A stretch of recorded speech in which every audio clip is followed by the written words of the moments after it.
Hello, and welcome to Chapter 2, which deals with polynomial and rational functions. Yay! So 2.1, Section 2.1 has to deal with quadratic functions and models. So what are our objectives here? Well, first thing we need to know is what is a quadratic function. Let's analyze it. And then we need to know, we're going to know how to write quadratic functions in standard form and then use that to sketch the graph.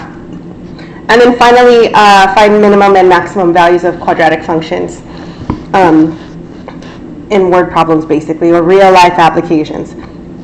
Come on, a word problem. Okay, so first of all, let's get into it. What is a quadratic function? What does it look like? So in general, we're going to talk about polynomial functions. Well, quadratic function is a polynomial. Yes, we know what polynomials are, right? You know, many terms, right? Polynomials. So far, we've been introduced to linear function, constant function, and x squared, which the book calls squaring function. It is a squaring function. These are all examples of polynomial functions. Now, I'm going to show you the general formula for a polynomial function, but don't be scared of it, okay? Because it does look a little weird, but I'm going to break it down for you just so you know.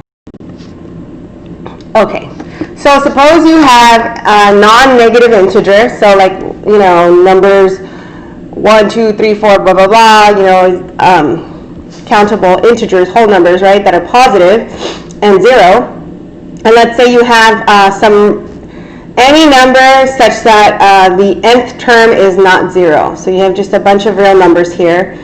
And then this function, it's basically number x to the power n plus another number, or minus, depending if the number is negative, x to the power n minus 1, and so on and so on. And all the way till you get the constant term. So the exponents go from whatever n is. So let's suppose n was 3, it would go 3, 2, 1, 0, you know.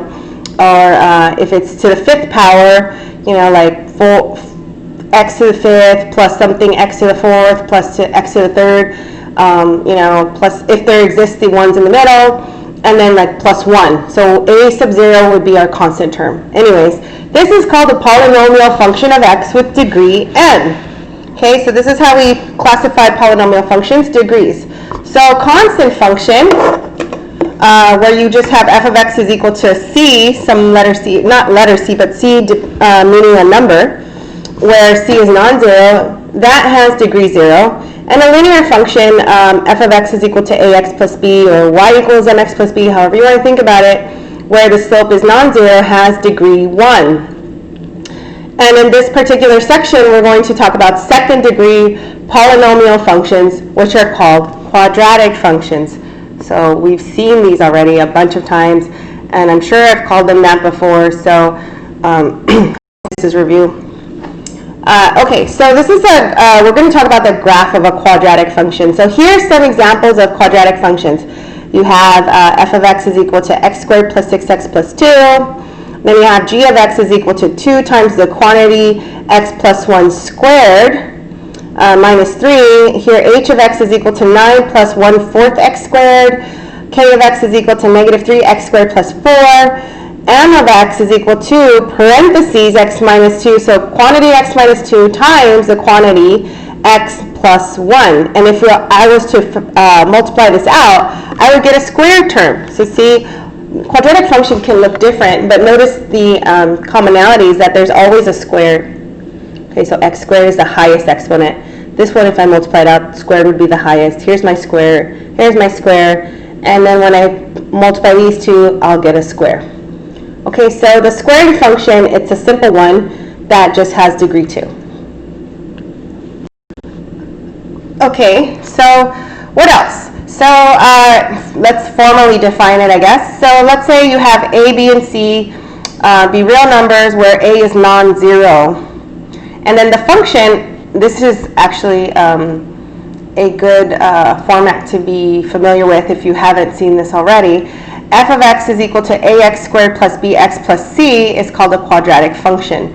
Now the graph of this quadratic function is a parabola that looks like a U, okay? And they occur in many real-life applications, like reflective properties of satellite dishes, you know, physics, lots of physics, you know, the laws of gravity. How does something behave when you throw it up into the air? It behaves, there's parabolic motion involved. There's a lot of things that are described using parabolas, so it's super important. Okay, so now, what are some characteristics of a parabola, which is the graph of a quadratic function?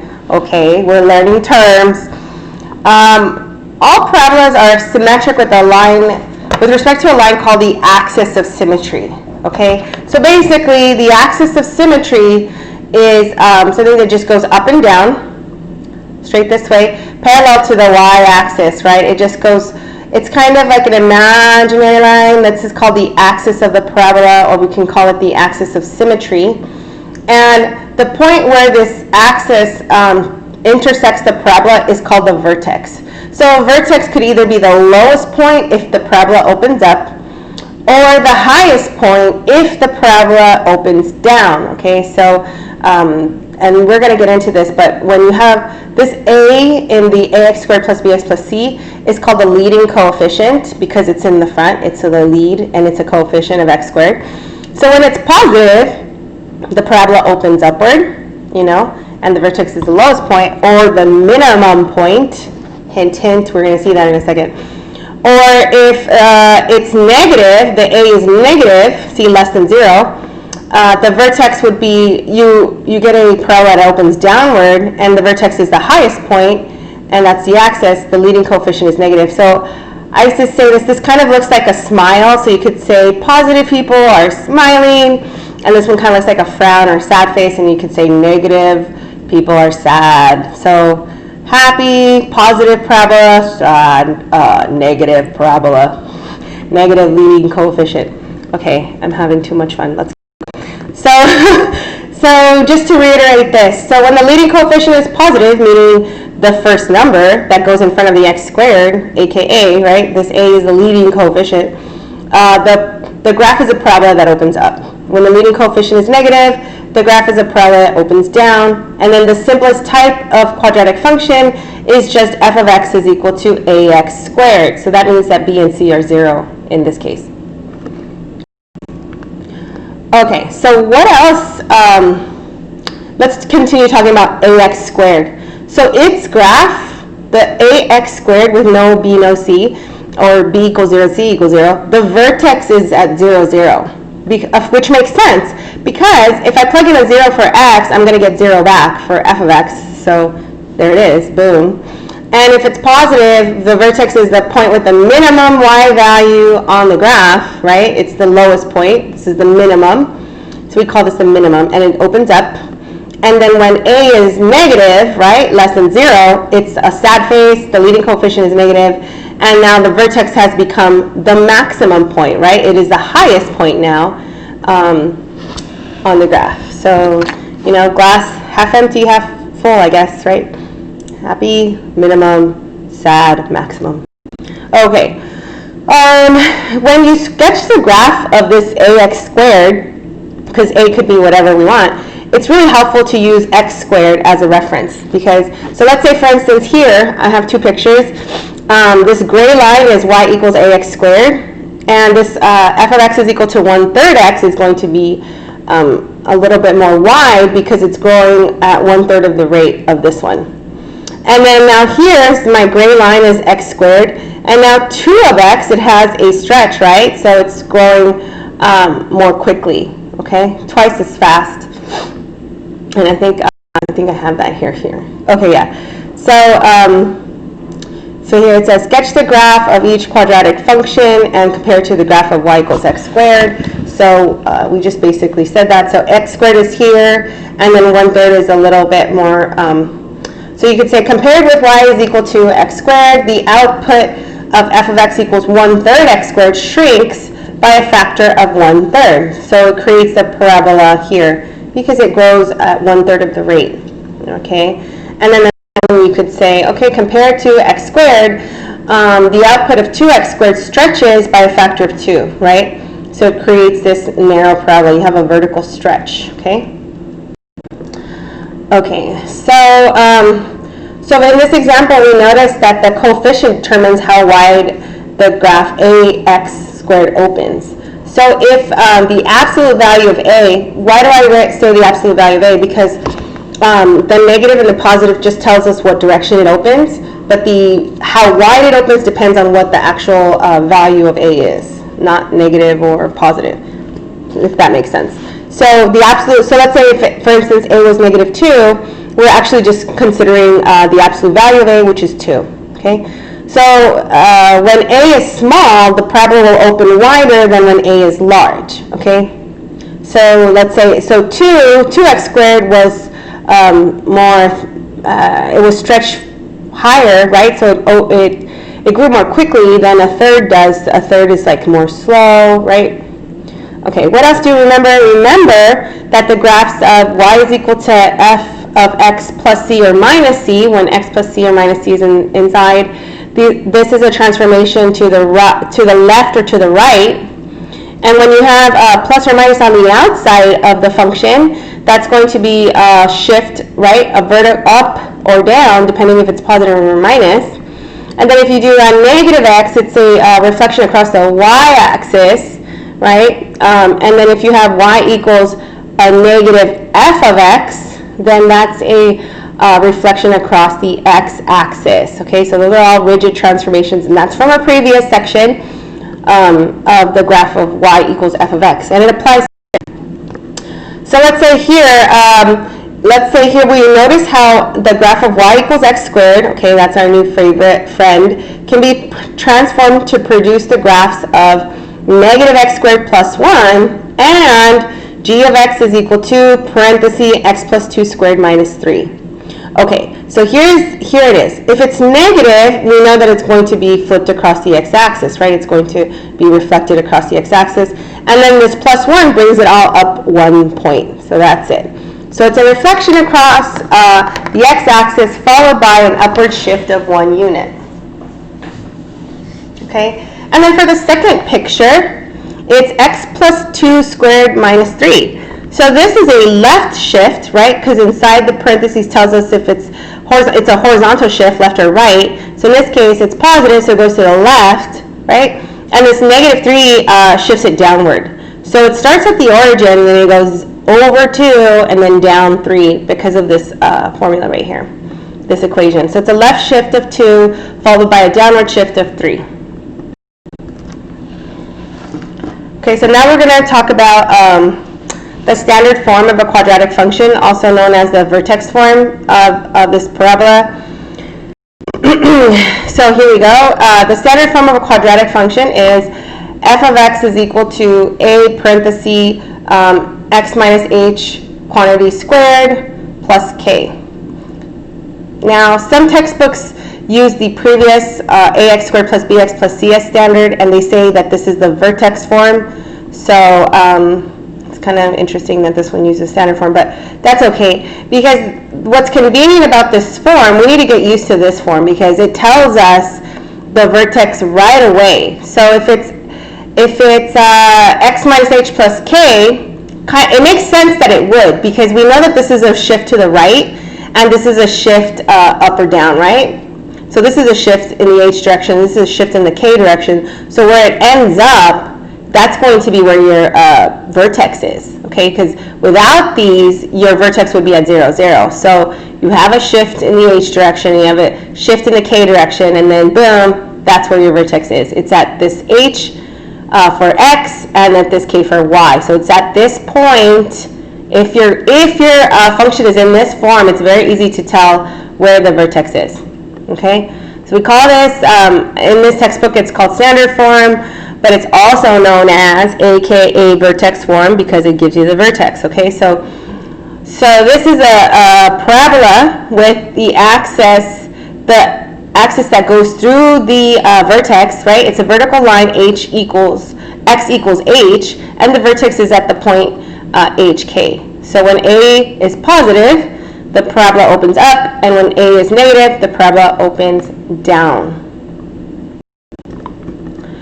Okay, so sometimes to graph a parabola, it's super helpful to write the function in standard form, right? Vertex form, using the process of completing the square, which is why I had you guys watch the video before this one, just to make sure we understand what completing the square is. You may have seen it a long time ago, and we've talked about it very briefly last semester, so it's good for us to practice it. Okay, so when you complete the square, we add and subtract the square of half the coefficient of x within the parentheses instead of adding the value to each side. So in this case, because it's f of x is equal to, we're going to, instead of adding to both sides, right, to complete the square, we're just going to add and subtract that number to the right-hand side, usually. Yep. Okay. So let's say, for instance, we want to sketch this graph, and we want to make it look like standard form, right? We want to get it into the right form. So how do we do that? And we do this by using completing the square. And we're going to identify, once we've done that, it's very easy to identify the vertex and the axis. Okay, so first of all, you have this, right? So we have this. This is standard form, but then we're going to change it to vertex form. So, or see how this is actually worded weird. So notice the first step in completing the square is to factor out any coefficient of x squared that's not 1. Because in order to complete the square, the coefficient of x squared must be 1. So we just factor it out. We just, whatever it is, whatever's in front of the x squared, okay, I'm going to divide it out of the first two terms. Okay, so if I factor out a 2 from these first two terms only, I get 2 and then parenthesis x squared plus 4x, yeah? And parenthesis, and then this plus 7 just comes along for the ride, not affected by the 2 at all. So now, what I'm going to do is I'm going to think, okay, what number can I add to this, and then in turn subtract, to this parenthesis so that I get a perfect square trinomial. Now, I know you guys remember what a perfect square trinomial is. It's something that when you factor it, you get it, it's very easy. It's a binomial to the power 2. Okay, so this is what we're going to do. And how do we find out what that number is? Well, let me tell you, once this is a 1, you get the middle term, so this x right here, this 4, the linear term, right, or the term that just has x by itself to the power 1. You get this 4 and you divide it by 2, you take half of it, and you square it, okay? So half of 4 is 2, and 2 squared is 4. So I'm going to add that right here. But because I add it, in order to keep the integrity of the equation, I have to subtract it also. So I'm adding and I'm doing plus minus, like, because if I do this, then I've essentially added nothing. I've added 0, so it still works. Notice that I'm inside the parentheses, though, okay? Because if I'm inside the parentheses, that means I need to regroup this. And I can regroup this, right, by rewriting this outside. So now I have the terms. I'm going to regroup the terms to form a perfect square trinomial. So I need to take this negative 4 out of the way, though, because it's kind of like, you know, fourth wheel. I want to get rid of them. So what I need to do is, if I close up the parentheses here, that's fine, but I have to remember that this negative 4 is actually not negative 4. Because it's inside with this 2 on the outside, it's technically 8. This is technically 8, this is technically 8. But we're going to leave it in this form. And so when you take it out, make sure that you remember to bring whatever number is in front of the parenthesis with it, okay? And it works because that's like distribution property, right? This 2, technically, I could be multiplying it to all of them. Okay, so if I'm just going to group these guys together, I can move this guy out of the way, but I have to remember that there's a 2 in front. Okay, so that's it. So once I understand this step, everything is just cake. The rest of it is just a cakewalk, you know.